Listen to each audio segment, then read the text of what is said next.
I think it is the determination of the youth that is absolutely important. Not to believe that for us to succeed, it is other people who must do it. The youth itself must participate very seriously to change the future for themselves, together with the elder ones. That's what we've done. And at times, some of us never thought we'd be free at our lifetime.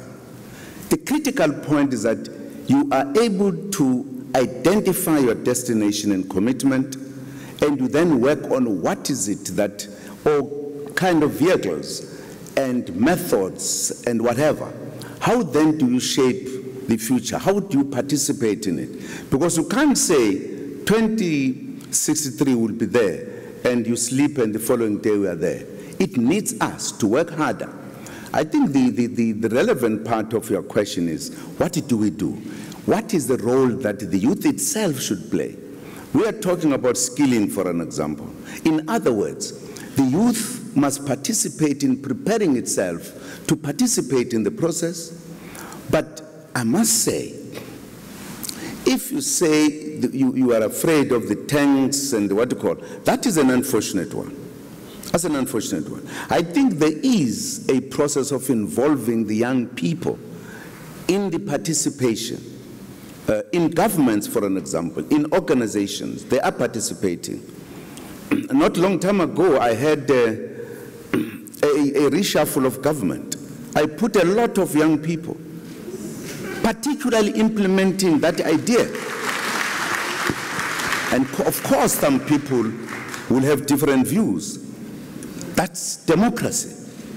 But the reality is that we should not just talk about the youth participation, we should involve them. And I've seen them in a number of governments, coming in a number of organizations. I think it's a question of us harmonizing our thinking and therefore making our plans and therefore having programs to implement.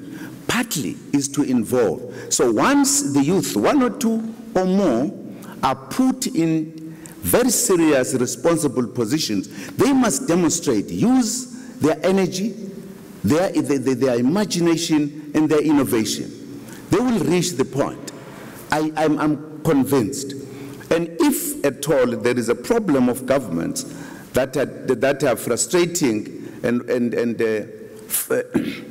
making the youth not to participate, I think those matters are important to come. In the recent past, in the AU summit, the youth has been given a space to come and participate. We must hear more of such problems so that we can talk and correct those problems.